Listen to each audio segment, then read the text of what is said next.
ছেলে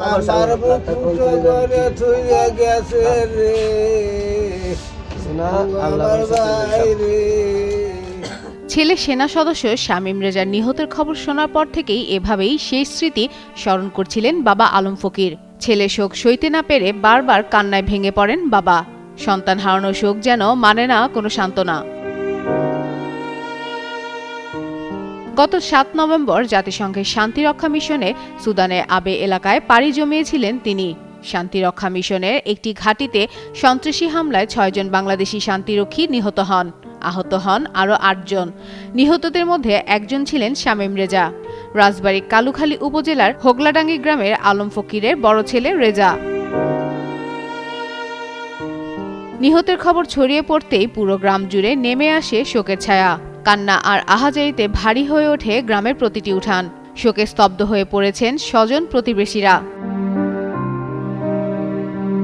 পরিবারের সূত্রে জানা যায়, শামীম রেজা স্থানীয় হোগলাডাঙ্গি কামিল মাদ্রাসার ছাত্র ছিলেন। এখান থেকেই তিনি দাখিল ও আলিম পাশ করেন।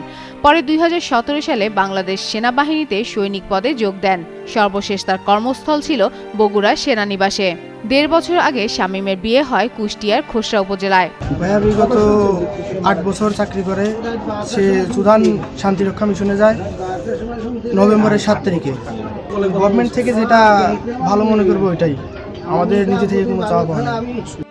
রাজবাড়ী সদর সেনা ক্যাম্পের একটি দল ও উপজেলা নির্বাহী কর্মকর্তারা শামীমের বাড়িতে এসে তার পরিবারের খোঁজ খবর নেন। তারা শোক সন্তপ্ত পরিবারের প্রতি সমবেদনা জানান এবং এই কঠিন সময়ে পাশে থাকার আশ্বাস দেন। সন্তান হারানোর যে বেদনা বা যে কষ্ট, এটা আসলে এটা যে পূরণীয় হওয়ার নয়। আমরা তাদেরকে কথা দিয়েছি যে আমরা উপজেলা প্রশাসনের পক্ষ থেকে সবসময় তাদের সাথে নিবিড়ভাবে যোগাযোগ রাখবো। তাদের ভালো মন্দ যাবতীয় বিষয়েরই আমরা যতটুকু সম্ভব হয় সরকারের পক্ষ থেকে আমরা তাদের জন্য সেটা টেক কেয়ার করব। একজন শান্তিরক্ষী আত্মত্যাগে আজ নিথর হয়ে গেছে হোগলাডাঙ্গি গ্রাম। যে ছেলেটি পরিবারের ভরসা ছিল, সেই ছেলেটি শূন্যতায় এখন শুধু কান্না আর দীর্ঘশ্বাস। পুরো গ্রাম জুড়ে চলছে হাহাকার, শোকে স্তব্ধ সবাই। ফাতেমা ফাতেহ জান, যুগান্তর নিউজ।